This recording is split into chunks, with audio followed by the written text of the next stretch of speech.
Hello and welcome to Beyond the Plate with Carol, where we will explore food and a little beyond. So come along with me on this journey and see what we uncover. Welcome to Beyond the Plate with Carol at the studio at the Beacon. We are brought to you by the Red Air Diner, open 24/7 at all 4 locations, Manchester, Londonderry, Concord, and Nashua.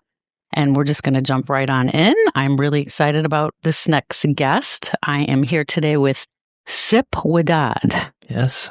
I said it okay. You did it great. Good. Thank you. Thanks for having me. Yes, I'm very excited to have you on today and hear your story. So Sip and his family, it's your family, your brothers. Yeah. And your dad. Correct. Right? Any sisters or no? My sister was with us. She got married. She moved to Long Island. She retired. She was smart. She's smart. She got out of the restaurant business. She was smart. But your sister-in-law, I think, is there. My sister-in-law and my wife. Okay. Yes. All right. Everyone's involved. All hands on deck. So was your wife the one that waited on us? I think so. Yeah. Okay. Yes, she was. Yeah. Yes. Okay. Yes. Okay. Very good. Well, yeah, it's definitely a family affair. Yeah, it is. So your family is so inspiring. Can you share a little about your family and your journey to New Hampshire and being in the restaurant business? Like, how did all this come about? So my dad came in the late 80s when the Soviets invaded Afghanistan. He wanted a better life for his future family, he's always a go-getter. When he came, the easiest industry to get into is the food industry. So he worked for a guy at a fried chicken joint for a couple bucks an hour. And he always tells me the story, he never lets us, grow up without hearing it. He used to take the train, go down to the city, be a couple hours, work a 12 to 14 hour shift, get back on the train. He always said the best sleep I used to have was on those trains. On the train. So he did that for a few years up until where he met my mom, my grandmother. So my mom's mom was almost like my father's mentor out here because he came here without his parents. He felt most comfortable marrying into that family Yeah. So he met my mom.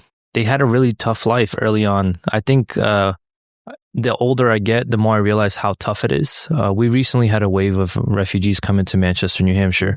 And I remember some of them would come and they wouldn't understand what a phone bill was. They wouldn't understand how to set up a phone. They wouldn't understand what an Easy Pass was. And these were things where to me, they would come and I'm like, and then I would have to humble myself. And I'm like, Afghanistan is a completely different world. So mind you, I'll date it back 30 years when they came. So they had it real tough on trying to figure it out. We started in New York. That's where I was born, me and my brothers, my sister as well. And then about 10 years later, I was born in 94. My brothers were born in 91, 2001. My dad had a wholesale distribution company. He worked his way up. So he ended up going from just dishwashing to partnering, borrowing money, opening a store, opening another business. Then he got into distribution with about 5 partners. A bunch of guys came together. When 9/11 happened, a lot of the local Afghan businesses were affected, not only financially, but also mentally. Mm-hmm. Just the fear of, what's going to happen next. And a lot of businesses Afghan owned started to close down. And that's most of the businesses that my dad was providing to. And when you're in the distribution business, you can only chase so many people. Some people are just like, I don't have it. I'm not going to pay you. You're not going to go to court. So they ended up going out of business.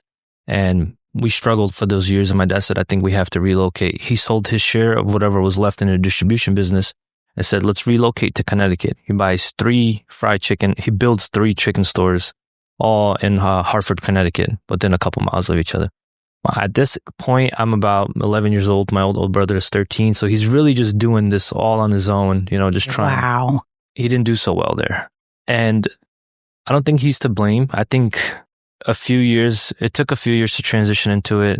We had it open for about a year or 2, and then the economy crashed, 2008 recession. Yep. And he had no help as to where here, if we ever get in a tight spot, we just stand to it with the family and we're thugging it out. But at that point, it was him. He had to get employees. He had partners. So when the 2008 recession happened, this goes back to speaking on being an immigrant with no knowledge. They had signed that was their first home mortgage. They signed one with the variable interest rate. Yeah. And when the interest rate just jacked up, ridiculous. Their mortgage was like a ridiculous amount of money that we couldn't afford. At this point, my brother just turns 18. I think I'm 15, 16 years old. And all the businesses are starting to close. My dad's, with considering foreclosure. I remember there was nights where they would have to heat water on the stove in order to shower, and wow. My mom started working, but she couldn't work too much because then we had me and my younger siblings at home. And I think the next step was my brother was like, I think I just have to go to Afghanistan. And that's where he served with the American military. He's like, it's the only thing where they compensated really well. And it was a sure thing compared to at that point, we didn't know what to do. Right. So that kind of ate my dad up alive. Like, he was just like, I feel like I failed as a father. My 18-year-old son's in a war zone right now because of me. So I think about 6 months to a year later, he signed up too. And he went out there and became a translator as well for the American military. So they spent a couple years, and it was very dangerous. They tell me some of the stories. Sure. Being out on the field, because as a linguist, you don't really sit. You have to be on the field, translating directly between the Afghan people and the American people. So that really traumatized them. I don't think any amount of money in the world, is kind of worth that. So, God bless our veterans, our troops who do that, sure. And, along with my brother and my father. Mm-hmm. So after a couple years of that, obviously my mom's all alone, the stuff that we deal with internally. When they come back, my dad's like, I have to do something. I have money now. I can't, when you're out there, you don't spend money, you just come back with money in your account. So he came back and he found this business for sale, fried chicken in New Hampshire. Mind you, I lived in America my entire life. I didn't know where New Hampshire was. A lot of people don't. Yeah. It's For funny. me, I'm like, I'm in Connecticut. This is the furthest I'll ever go from New York. And then he purchased a business and he's like, so USA Chicken, where it is right now? Yeah, okay. It used to be, I think, Super Crown Fried Chicken. So he purchases the business. Him and my brother, when they came back from Afghanistan, they said, we've been away. We're used to being away. Let us move out there, get an apartment. If it sticks, it sticks. If not. Okay, so the rest of the family, mom and all you guys are in Connecticut. Yeah. Okay. So at this point, I just graduated high school, I think first or second semester in college. And I was so numb to everything because they kind of took on all the load. To me, it was hard. I was like, oh, I'm like the man of the house, but I wasn't really doing much. I'll be honest, just my mom's, she's great. She's like a rock. So they came here and then the summer comes around. My dad's like, can you just help us for the summer? And it's been... And it's been how many years 12 now? 12 years, 12 summers. So I think also when I came into it, I fell in love with the business. I just fell in love with being around my dad. It was the first time we really spent time together. I didn't understand him. When he would try to discipline me, it wouldn't click. Until I came here, I was like, wow, it's a lot behind the scenes that I've just been sheltered. So yeah, it's been 12 years, USA Chicken and Biscuit. So, wow, I didn't realize it's been that long. Yeah. Oh my goodness. Time just flies by. It's just crazy. So 12 years. So then not too long ago, you opened up the Spot. Yeah. Well, how long has that been? It's probably been less than a year. Oh, okay. All right. The last 3 to 5 years, like the last 3 years, we've really just vamped up. Something clicked, and I'm sure we'll get more into it as the conversation gets deeper. Something clicked, something hit. So I want to hear about that. Yeah. Let's with the chicken, with USA Chicken. Yes. Okay. Yes. And it just made me realize I don't want to go through what my parents went through. It was some of the toughest times in our lives, and they made me feel like I had everything. They never made me feel like it. So I started to, I have severe nerve damage in my left hand, so I don't see myself working at an older age. And I was like, I don't think I can do the things my father did, my mother did. How do I prevent that? And now I have them with me now. We're all one. It's like one unit right now. Let me take advantage of it.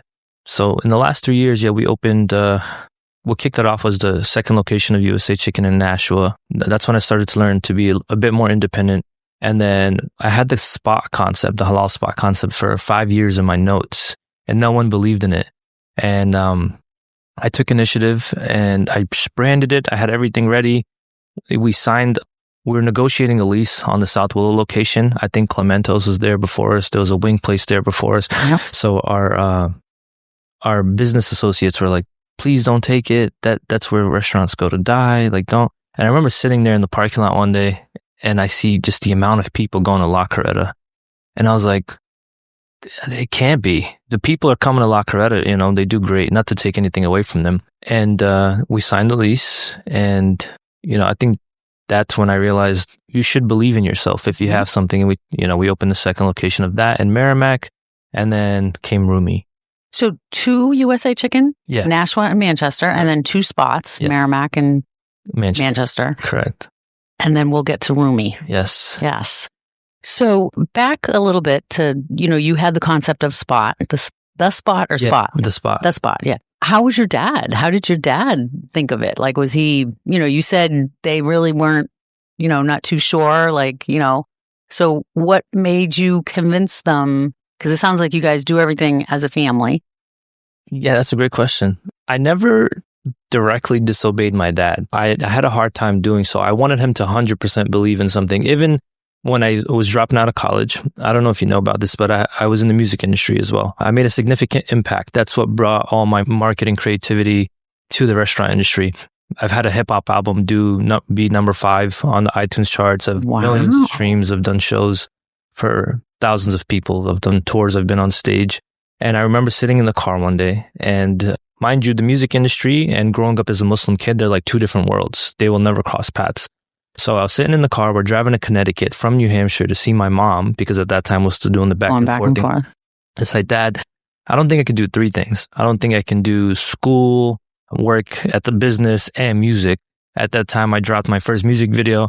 I got 1 million views within like the first couple months. It was going viral, you know, back in 2012-ish.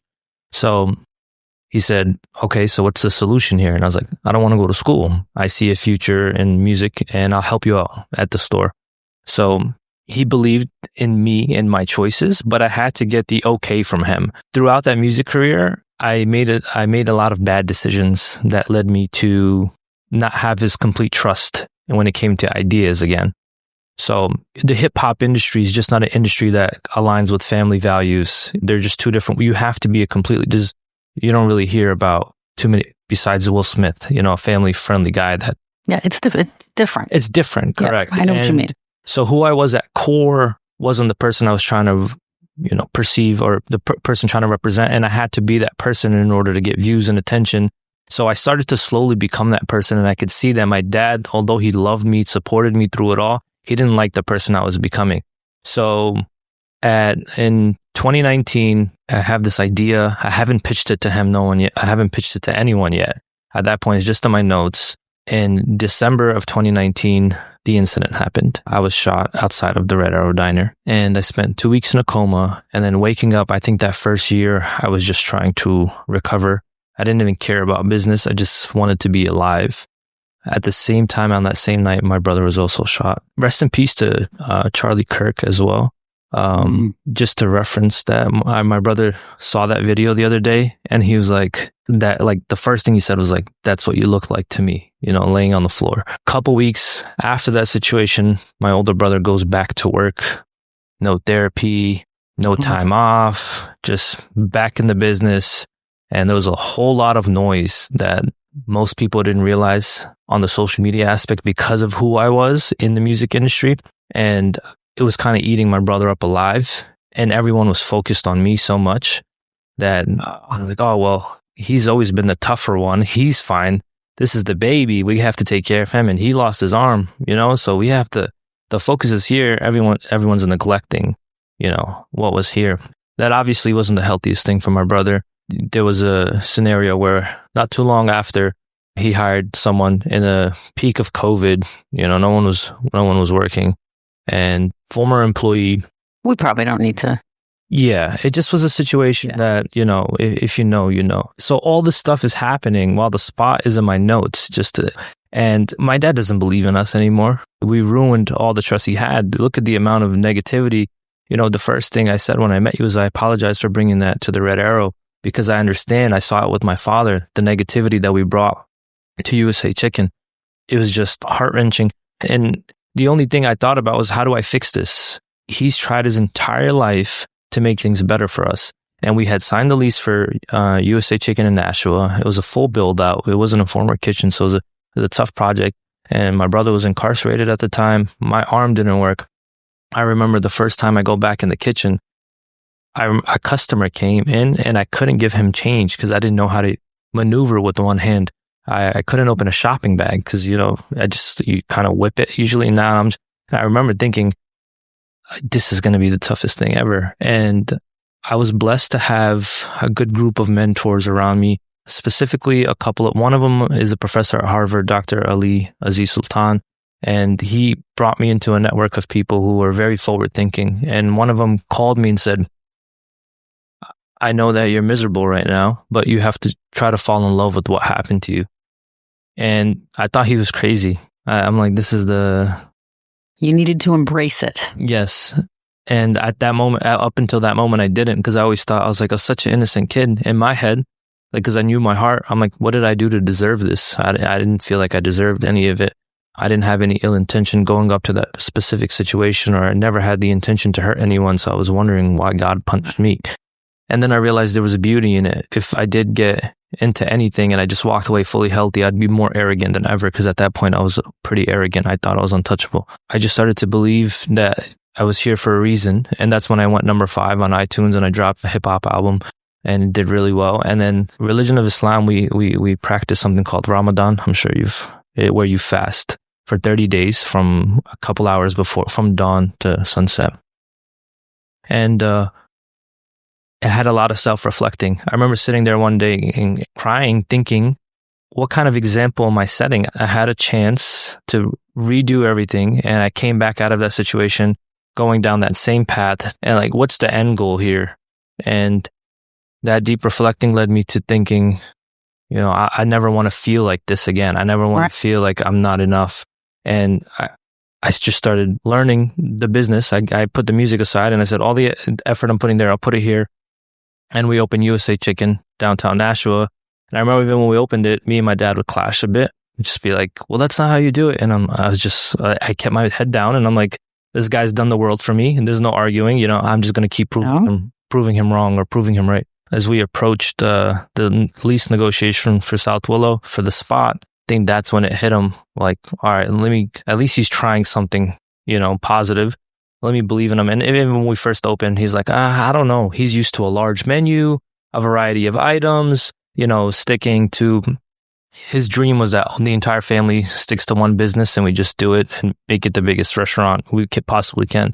So your dad would have just been happy with USA Chicken. Yeah. And maybe expanding on that a little bit, but keeping it strong. And so you come in and you're like, I've got this idea that I've been wanting to do. And so he did embrace it though. Yeah. He took it. So walk me through, for someone that hasn't been to the spot yet, walk me through that restaurant going in and what they can expect. The spot, the main thing was efficiency. So you walk in, it's Chipotle styled.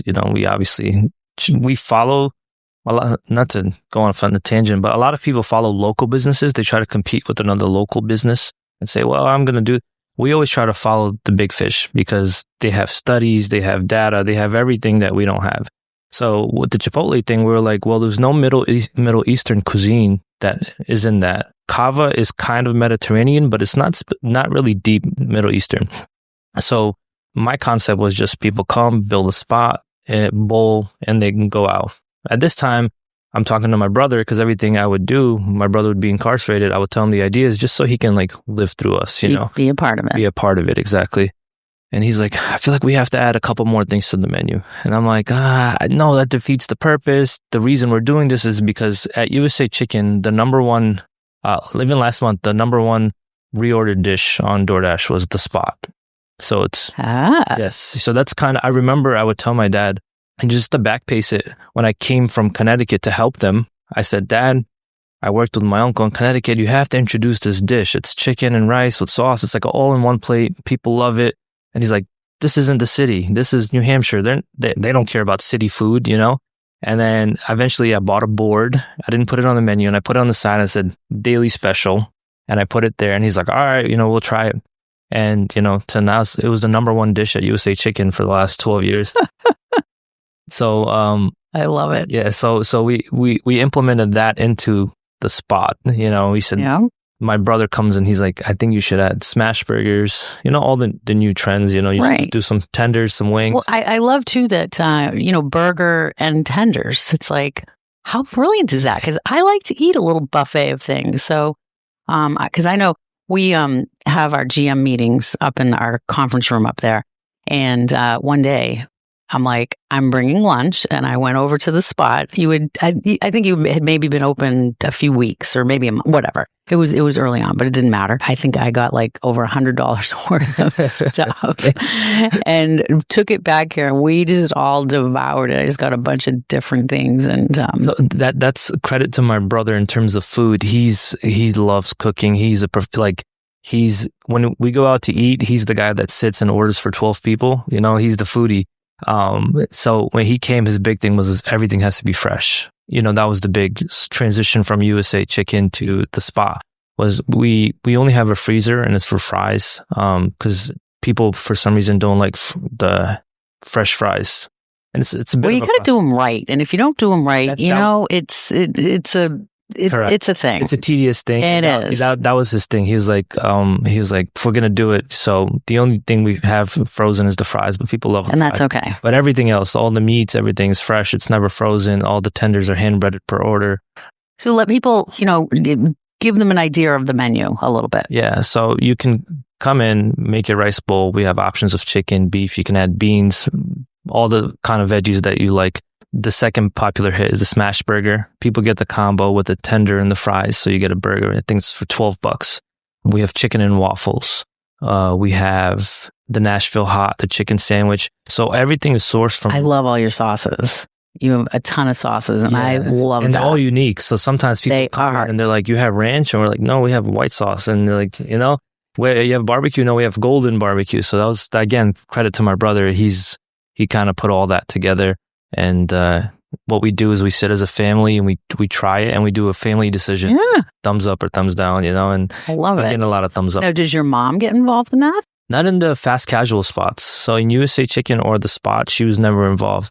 I think that's why she always felt left out, and it was her dream to have her own cuisine. Because going back to Ramadan, when we would be fasting, she would send trays of food from the house because she would feel bad for her sons.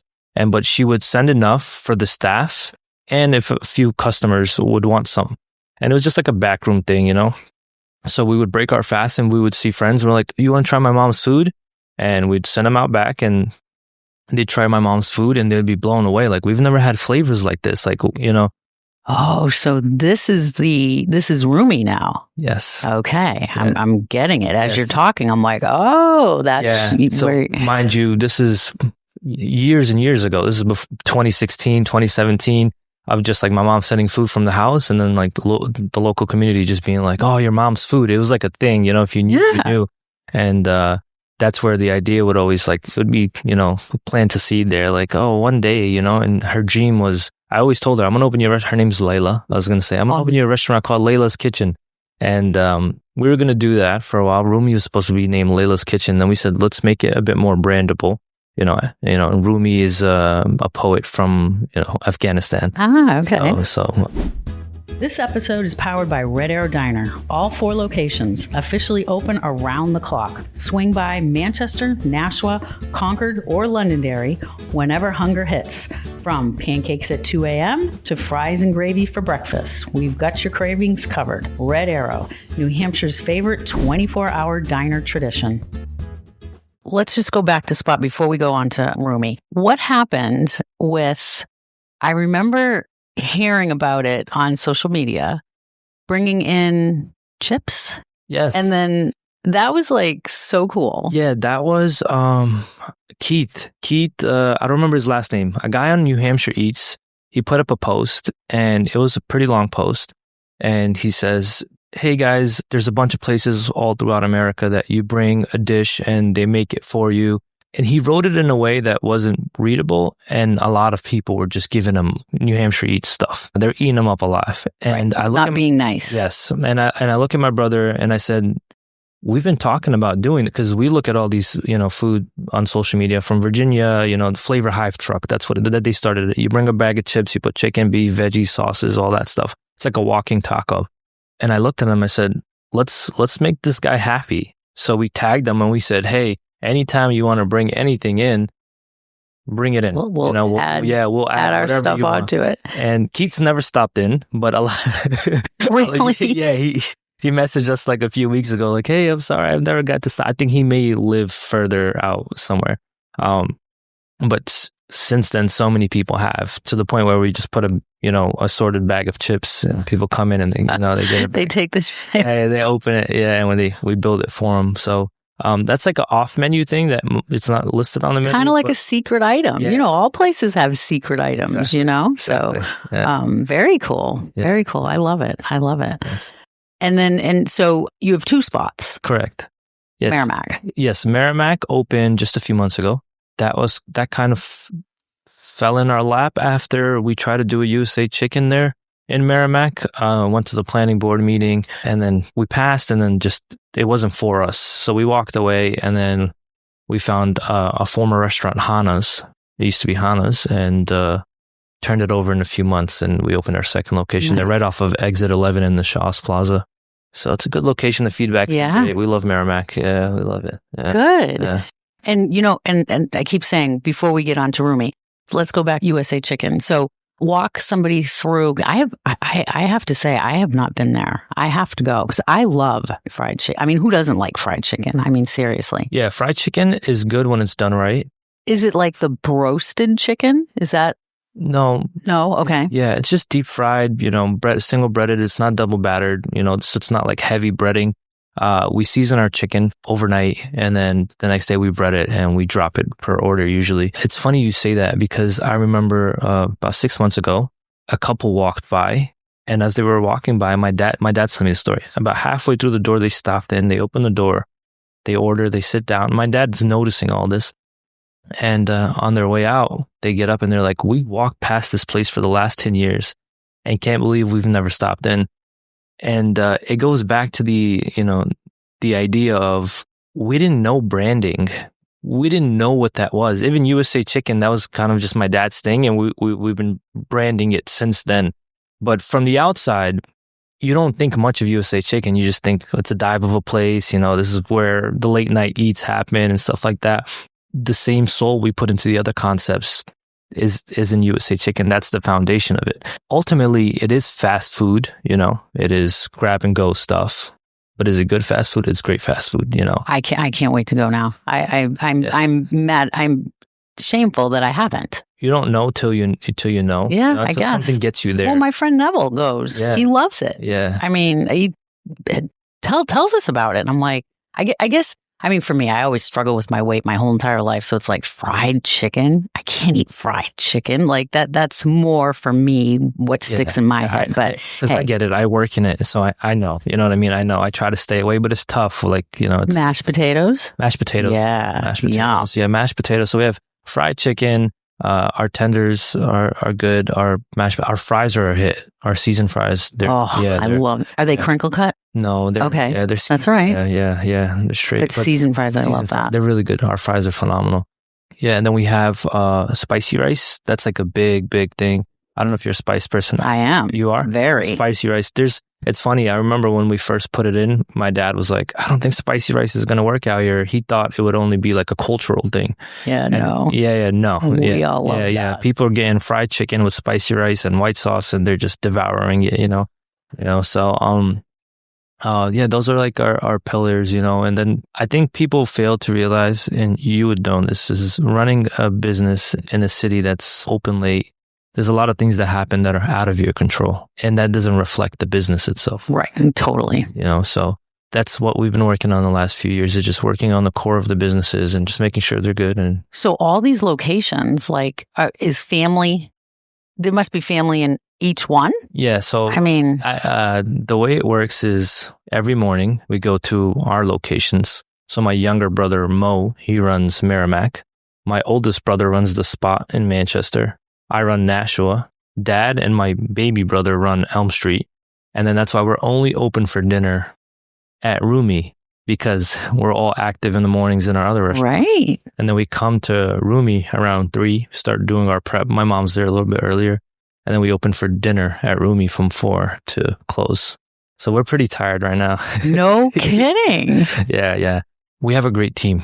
People that have been with us for years. Which is important. Yeah, and that's the foundation because they're representing you. Yes, that's the foundation of us. But we just go to back them up because we understand running a restaurant is not easy. So when we go in, it's usually just to kind of take some pressure off of them, help them on the line a little bit, just whatever it takes to kind of just make them smile. And we realize they're good, we'll go about our day. Good.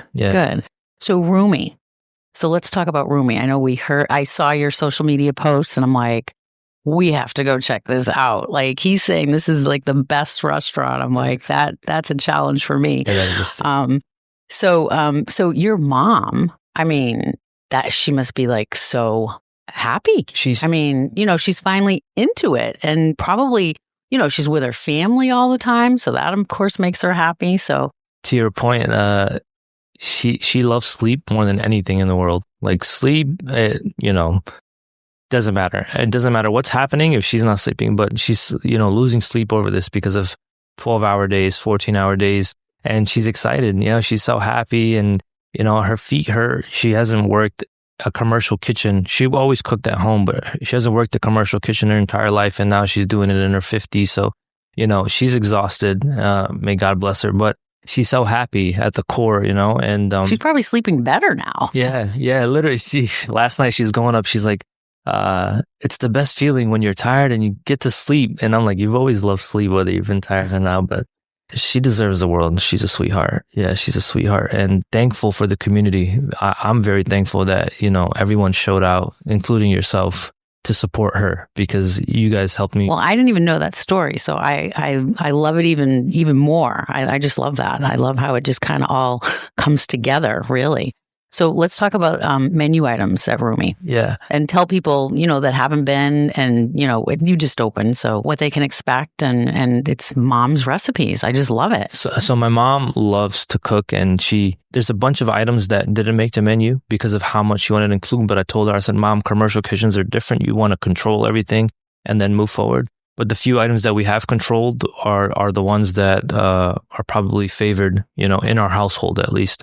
And she can always add a special here and there. That's what we're going for. Right. Yeah, that's what we're going for. So the apps are mantu. Mantu is the most popular dish in Afghan culture. Is that the dumplings? Yes. So good. Yes. It's ground beef with the yogurt sauce. Beef and chicken? Was there beef. Okay, just beef. Okay. Yes, we got the samosas. Yes. We did a beef and chicken. Yes. And then we have banjan, which is eggplant for our vegetarians, and squash as well. It's called kadu. And then for the entrees, we stuck to a select few. Obviously, the chicken kebab. We have the bark kebab, which is beef. And then we have the lamb chops, which are my favorite. Daryl loved my husband's a really good cook, and he makes really good lamb chops. Well, and he shared with you, my mother, that's her favorite thing. When she comes to our house, when Daryl's making that, she brings her mint jelly. Have you heard of that? No. I know. We said it to, I think it was your wife. And she didn't hear of it either. We're like, really? That's like a thing here. Lamb chops and mint jelly. I think it's the older generation because, I don't like mint jelly. Yeah, I don't. Never had it. Yeah. Well, you'll see my mother because we are going to take her and she's going to have her mint jelly with her. Get in there. Hopefully I can find some for her. No, she'll bring her own. Yeah, the lamb chops. Delicious. Very, very good. And then the chapli kebab. I had that. Yes. So good. Yes. So good. Maybe thanks to your post, it's been going. Good. Yeah, it's been going. A lot of. I'm glad. Kebab. Explain to them what it is, because I know when I read it, I'm like, Yeah. I was intrigued, and but explain to them what exactly it is. Ground beef with seasons, and then onions, peppers, and then it's put into a patty, like you mentioned, and then it's deep fried, and then it's put over a bed of soft, fluffy rice. Daryl made mention of the rice too. He's like, when you go places and the rice is just meh, it dry. Yeah. He was like, he kept talking about that. It was nice and moist, and he even was saying because he took some home, he didn't eat it all. He goes, and it even heated up great. Yes, Yes, and that was the big thing that I remember. People would come into the fast food place and they'd be like, "Your rice needs to be," and I'm like, that process is extraneous. I've seen my mom do it her whole life. It's not easy, You have to leave the rice soaked in water overnight. Then you wash it, and then you boil it on the stove for a while. You season it. Then it has to go in the oven for another hour or two to kind of get that fluffiness. So it's a process. Yes. And that's kind of why I've been telling her to take it easy on the rest of the menu, because then you lose track of this stuff. Right. And then we also have lamb shank, which is gotta try that next. Yeah, it's a big lamb shank in stew. It's been really popular as well. And then the Afghan meatballs, and the at first the Afghan meatballs myself, I'm like, I don't know if people will like that, but it's been a huge hit. People like meatballs. I didn't realize that until actually one of my buddies had it before opening, and he was like, "These are the best meatballs I've ever had in my life." Oh, and I was like, "Wow, I've just been eating them my entire life," So one of my friends, Kevin, opened up Rock and Roll Meatballs. Have you checked that place out? I have not. Meatballs. That's crazy. It's all meatballs. And it's doing really well. It's on Elm Street. Okay, good. I got to check. Yeah, you got to check it out. Rock and Roll Meatballs. Pretty cool. He owns also Casey's Rib Shack. Oh, they're huge. Yeah. I love Casey's. I hear a lot of good things about them. Yeah. And he opened up Rock and Roll Meatballs. I'm like, Kevin, and it's all meatballs. I think really good though. The newer generations, they like the one track restaurant, like one item restaurants. I guess. Dave's it's Hot working. Chicken, Shake Shack, all these new, like all these guys, they're focusing on one or two items and they're just scaling it to infinity. And then you brought us over a complimentary dessert. The Faluda. I looked at it and I'm like, I don't know about this. Yeah. Like, I'm not too sure. And I don't remember exactly how your wife described it, and then I'm like, what are those? Like, it looked like spaghetti. And she said they're like a noodle. I'm like, in a dessert? Like, oh my, explain that. That was so good. So the Faluda is organic ice cream base with rose water syrup. It was very aromatic. Yes. I mean, you smelled like, it was like, wow. Yes. And then the rice noodles and then the almonds on top. It's funny because growing up in gatherings, that's like the thing, they serve at the gatherings. And I also used to say, I never even tried the noodles. I was like, I don't want noodles on my dessert. It's just weird, but it goes. Yes. I mean, since we opened, me and my brother at the end of the night, it's a hot kitchen back there. So specifically for him, he'll make one himself and we just kill a Faluda every night. And then the other dessert is the firini. It's a milk pudding, and that's been a pretty big hit too. Yeah. So those are the two desserts. We have the 6 entrees, the 4 apps. And then in the future, we're going to add some soups, some specialty. I'm a soup girl. Are you really? Oh, I love soup. Okay. I could live on soup. All right. Once we make a nice soup, I'm going to invite you over. Yep. Yeah. So that's the menu for Rumi for now. Love it. So your mom is there every day? Every single today. She's so happy today because Monday we're closed. So she's happy. She's resting. She might go for like a deep clean because she just wants to run it like her house, Nice. I love it. I love it. So what do you find? I mean, I'm sure you talk about this as a family. Like, what is your biggest challenge in the restaurant business? There's a few. I think one is staffing nowadays. Yeah. I think that's everyone's concern. I see it across everyone where nobody really wants to work and it's hard to fight. And their work ethic. Correct. Yes. And then it's hard to fight paying the wages with the food cost, at this point in time, and then without including it into the menu price, because that's the other thing where it's like, oh my God, I always keep up with stuff and people are always complaining about prices. And then the second would be getting people in the door when you're a new concept, just because they don't know and they're not to blame. There's so many things popping up left and right. You don't know which one to try. Look how many diners are in Manchester now, just on Elm Street. Yeah. Are you kidding me? Yeah, it's and you've probably seen them come and go a lot, unfortunately.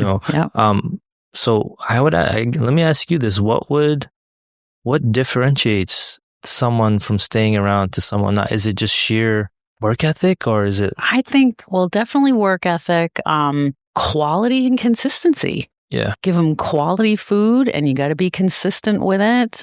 Friendly, keeps them coming back, Yeah. But I like what you said, when you start a new concept, it's getting them in the door. Yeah. You're right. But once you get them in the door and they taste it, they're like, whoa. Yeah.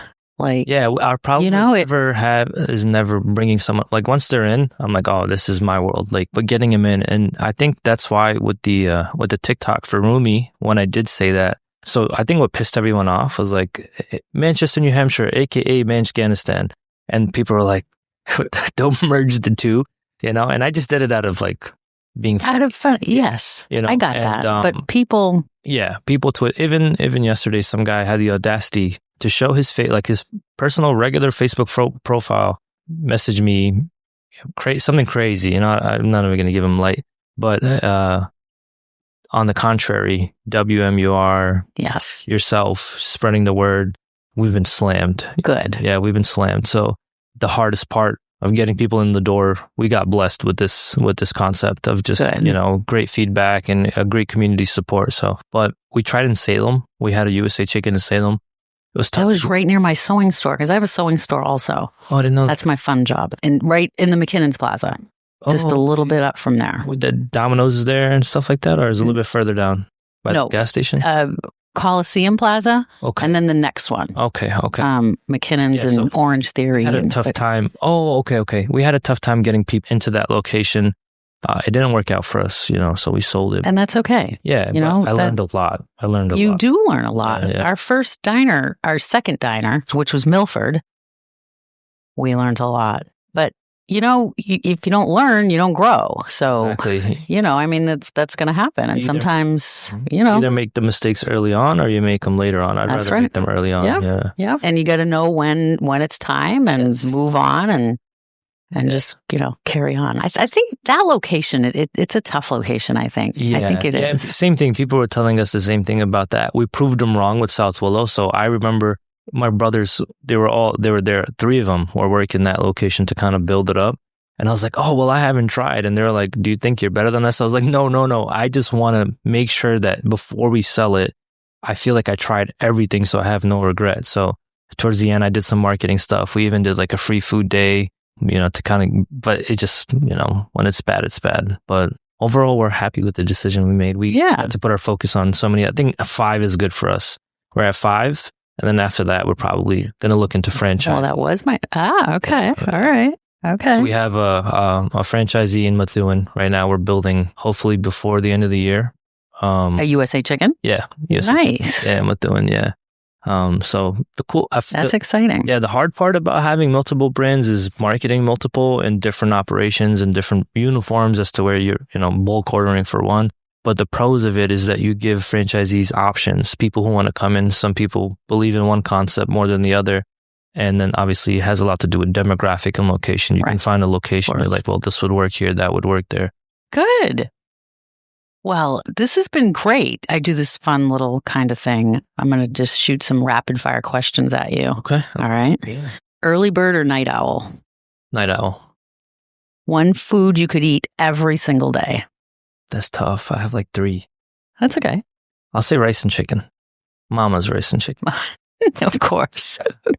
What's your favorite Afghan comfort food? The rice and chicken. Okay. Yeah. It's like a curry. It's different than what we serve there. It's like it's a curry chicken and rice, white rice, and she has this yogurt. It's just phenomenal. That white. Yes. So good. Yeah, she's great. Yeah, that's very good. Do you have music in the kitchen? Yes or no? No. Okay. Most kitchens do. Yeah, no, it's all work. Yeah. Okay. All right. Dream celebrity that you'd love to serve dinner to? Lately, it's been Adam Sandler. Oh, cool. Just because, it's possible. It is possible. It definitely is, for sure. He's a great guy.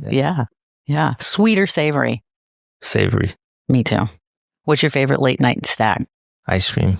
Oh, okay. What were you gonna say? I was going to say chicken. No, I can't. Late night food, I guess. Yeah. I get migraines. They're weird. Oh, I wake up. Yeah. Okay. That's not good. Yeah. So I always like to end with I'm sure you go out to eat. Yes. So where are your favorite places to go eat? Like in the city? I have a few. I love Cali Burrito. Oh, okay, yeah. Cali Burrito. Very good. Yeah, they're great. Red Arrow, of course. You don't need to say Red Arrow. No, but I Thank you. Those are spot. I don't eat out much. And really? Does it have the 3 conceps? Yeah. You get it? So it's like... we eat out. Yeah. Our favorite, we like, we have a few favorites. We like, have you tried The Crown? No. On Hanover Street? I've seen a lot of good... Very good. Stuff on the social media about them. Ignite. I've been to Ignite. I used to go a few... You know what it is too? I think, not to make it about myself, but since everything, I kind of just stay to myself. I don't like being out. I'll be honest. Yeah. I think that's what it is. And that's the only reason I don't. Yeah, I understand. Yeah. I understand. So what else would you like to leave us with? If there's one thing I could share with the world, specifically the local communities, that there's more to people than what you see on the news. There's more to families than what you see on the surface. Things are deep. People are going through things that you may never imagine. Just give them a chance. Love that. This has been great, Sip. I love your name too. Thanks. I love it. I'm so glad you came in. You don't understand. It was like a full circle moment for me. Oh. So God bless you. God bless you and your family. Alongside yours. Yeah. All right. Well, thank you. No problem.